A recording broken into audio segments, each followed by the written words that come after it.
And again, I think Sarah, played by Rebecca Ferguson, we're saying Rebecca Ferguson. It's Rebecca Hall.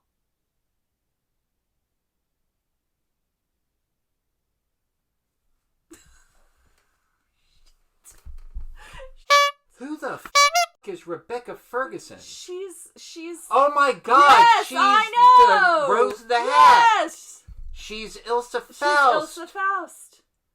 All right. Well, I'm going to cut this in at the beginning of the video so that people know. We're not re-recording this, so that people know. Yeah. That we figured it out. And I love Rebecca Hall. And I know, I love Rebecca Hall. I my God. Rebecca Hall. We also love Rebecca Ferguson. Yeah, we're going to throw out, give me some Rebecca Hall. Some, with Tim Roth. Christine. There was that Christine movie. There was the movie with Tim Roth. That was another weird little sacrifices movie. What was the name of that movie? It was so good. And I also... Resurrection. I saw Rebecca Hall on stage when she was super young, touring in LA. She did As You Like It. She was Shakespeare. I do think that I have like kind of a low grade case of like name aphasia or something. I'm really bad at stuff like that. Oh well. So we have to see who said it first, and we'll know. No, I promise you, I said it first. It is on me. I do not blame Melissa for this. Every time we say it, it's gonna. No, believe me. I'm putting it on screen. Rebecca Hall. Love Rebecca Hall. Love her. Even Iron Man 3. I was about to say she plays a girl in Iron Man 3. And she's great. No, she's great in it. Yeah, she's. I've loved everything I've ever seen her in. I know. Both Rebeccas are really talented. Okay, we're sorry. I'm Taylor. I'm Melissa. And this is our Cinema Romance.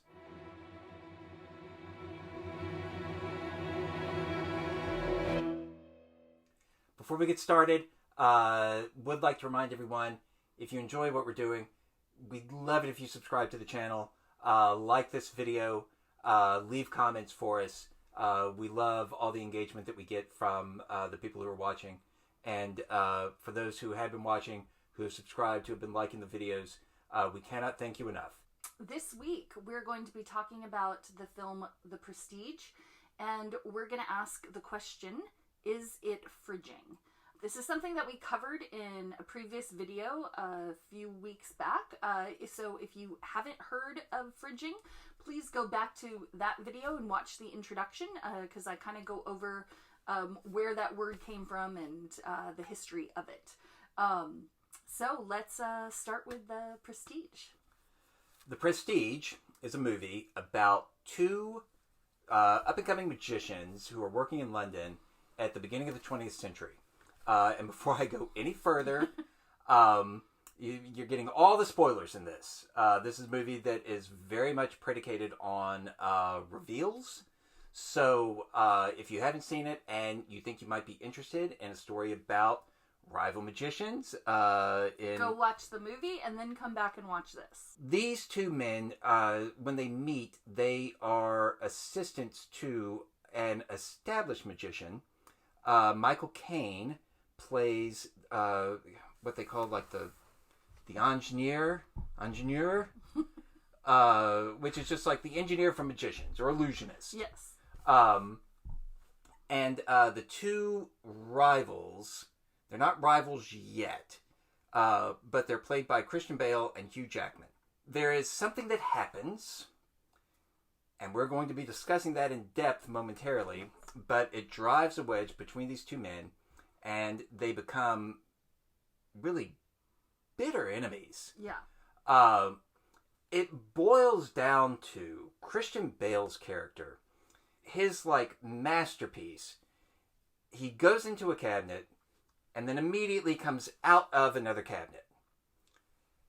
The way he is doing this, he has a twin brother that no one knows about. Including the audience. Including us, the people watching the movie.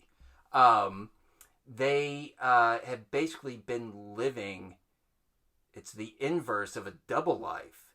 Although, well, they have kind of been living a double life. Each of them lives half a life. Yeah, they live half of a real life and half of a double life. Yeah. He sees it as a necessary sacrifice in order to be a great magician. As part of the rivalry, Christian Bale leads Hugh Jackman to believe that the way he is able to accomplish this trick is Nikola Tesla, as in the man who was, he invented the Tesla coil and was, had his own rivalry with Thomas Edison. Nikola Tesla built a machine for Christian Bale that basically makes teleportation possible. So Hugh Jackman, whose character comes from money, travels to America, where Nikola Tesla is working in Colorado, and convinces Tesla to build a machine for him, like his own teleportation machine. Which Nikola Tesla does, despite the fact that he had never built a machine for Christian Bale's character. Just a second, just to point out, Nikola Tesla is played by David Bowie in some seriously inspired casting. He is awesome. The machine that Tesla builds for Hugh Jackman's character, it does teleport him, but only after making an exact copy of him. So it's not so much a teleporter as a duplicator and teleporter. And every time Hugh Jackman is duplicated, he kills the clone. So to say that these men were obsessed, I personally think is an understatement. Yeah. This is one of the most epic rivalries I've ever seen depicted in a movie. I noticed in your synopsis that we didn't mention the women in the film very much. No. I mentioned the incident that drives a wedge between the two men. Yeah. Hugh Jackman's wife is the assistant to the magician that they are working with when we meet them at the beginning of the movie. And one of her sort of big moments in the show is she is put in a water tank, bound, the tank is padlocked, and she has to escape. Christian Bale ties the knot on her wrist, and there's an accident. Yes, there is an accident. She cannot slip the knot, and she drowns in the tank. And this is what sets off their rivalry. Her name is Julia, and the only reason I know her name is Julia is because I had to listen really, really carefully. At one point, he says Julia, but I think maybe her name is only said once or twice in the film. She has 4 scenes, 4 shortish scenes. She's very good. She's memorable. Piper Paraboo. But, then she's gone. That's it. So... The question is it fridging? And we've discussed in the last video that we discussed, I'll bring up my definition specifically or our definition? I don't know, our definition of fridging. Your definition of fridging is my definition of fridging. Okay.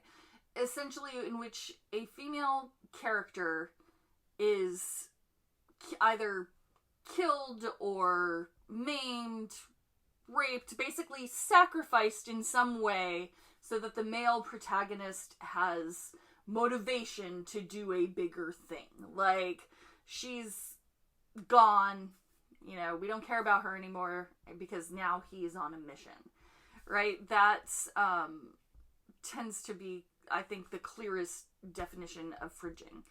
I'd say this one is a little bit tricky. There are 2 other women in the movie. Yes. Who are very important to what's going on. One of them is played by Rebecca Ferguson. The other is played by Scarlett Johansson. And they are both involved with Christian Bale. Again, the first time you watch the movie, you don't know that, it's just, okay, well, here's the guy who's cheating on his wife. And he is...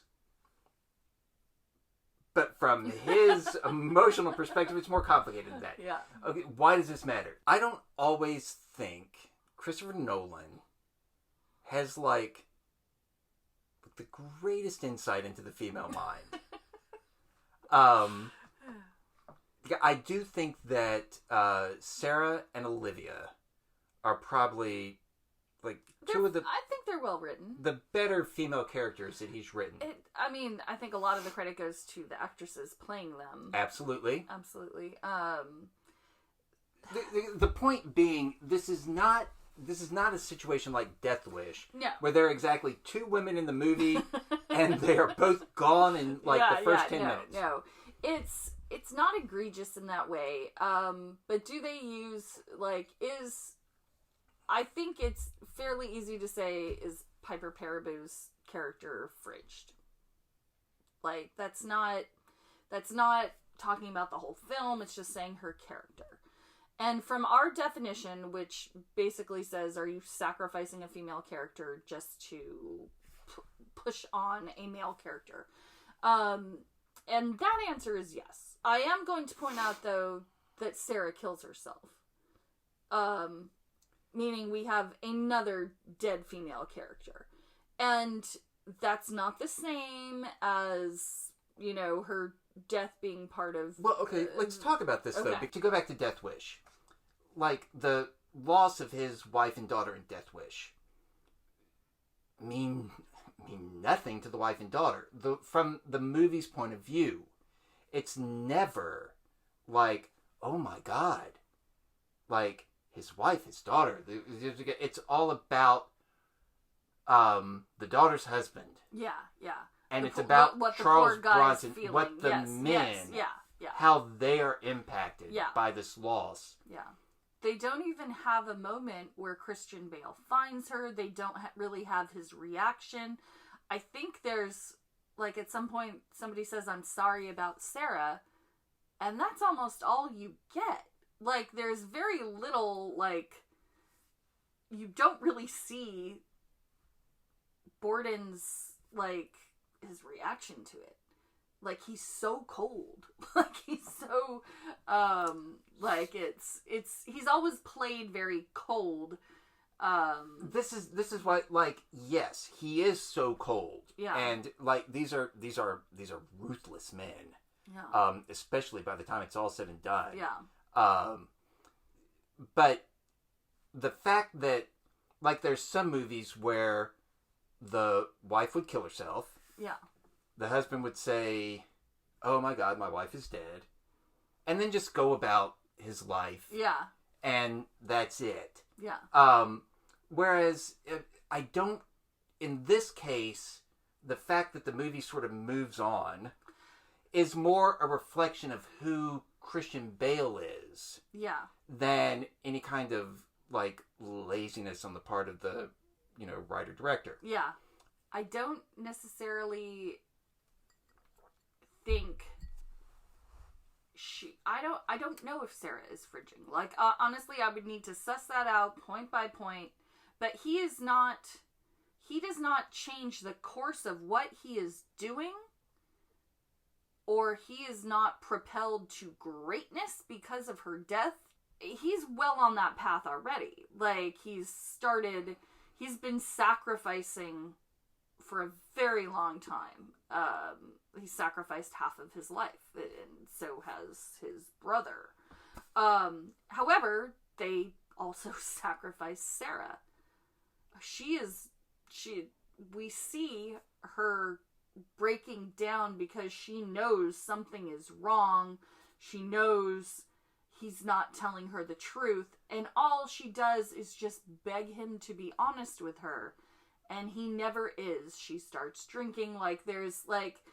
It is because of his choices that she is going to die, or she kills herself. So one of the things that I think of when I think of fridging, it's like that propelling, the male character to greatness. That's a choice that the writer makes. This is no. This is one of those just awful things that a man might say.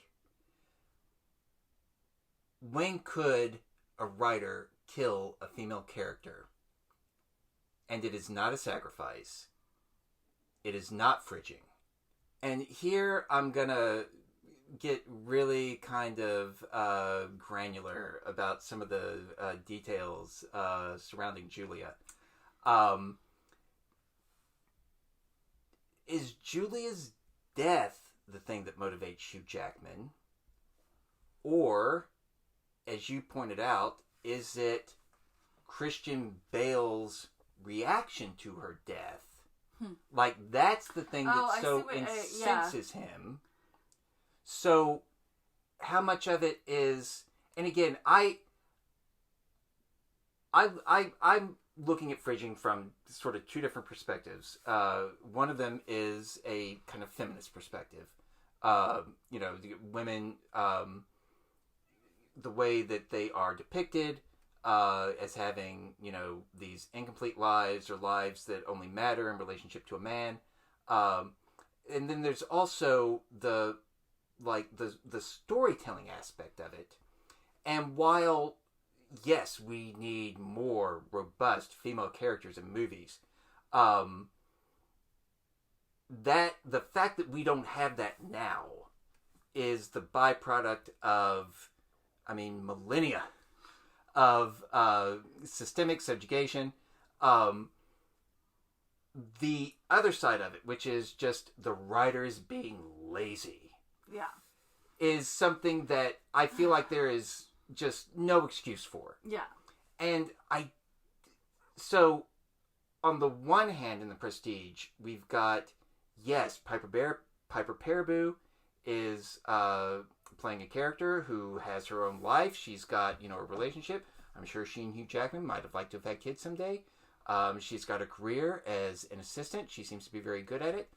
And the loss of that potential is tragic. Yes. I don't think it's lazy writing, though. Same thing with Sarah. Because and this sort of gets back to the other, like, when can...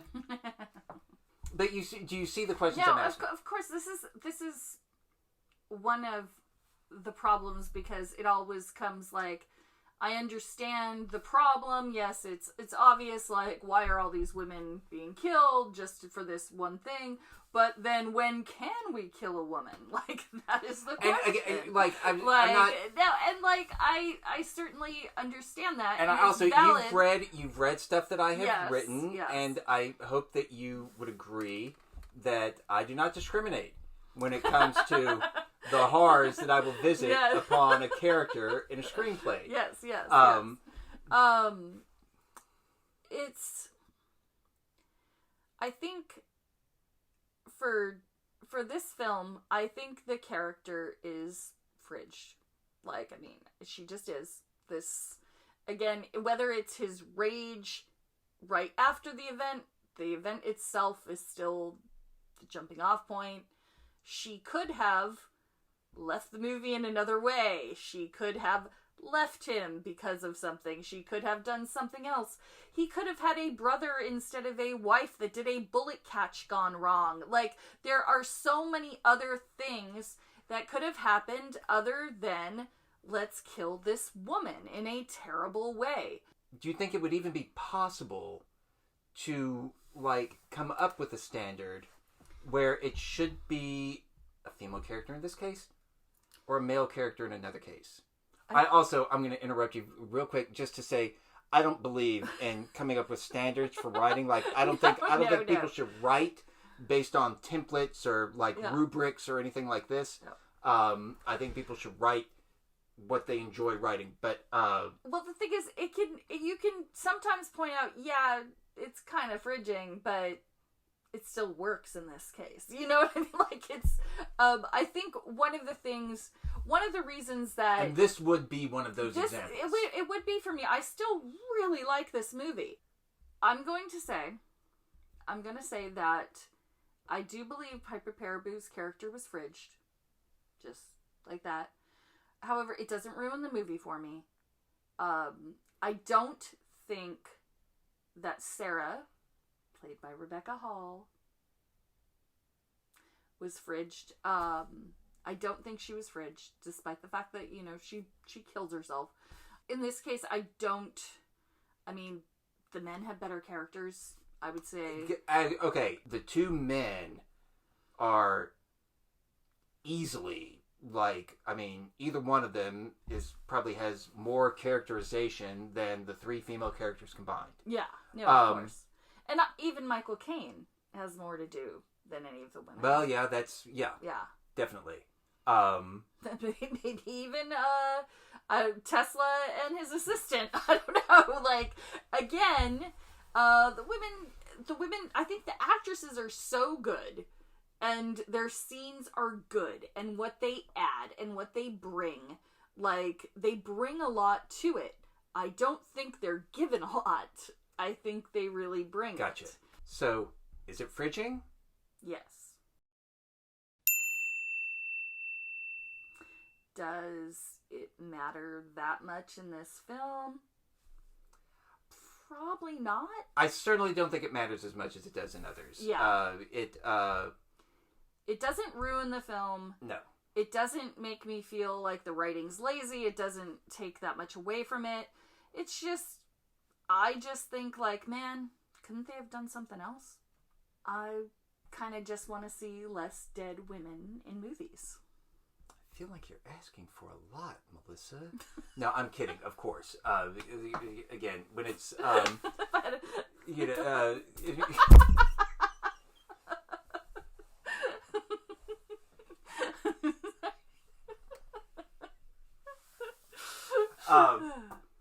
so, in the meantime, if you like the videos, please do give us a like. And subscribe. Subscribe to the channel, and we would love to know your thoughts on fridging and the Prestige, especially. And you know, we'll jump into the comments and you know, mix it up if we can. Yeah. Thanks, guys. In the meantime, I'm Taylor. I'm Melissa. And this is our Cinema Romance.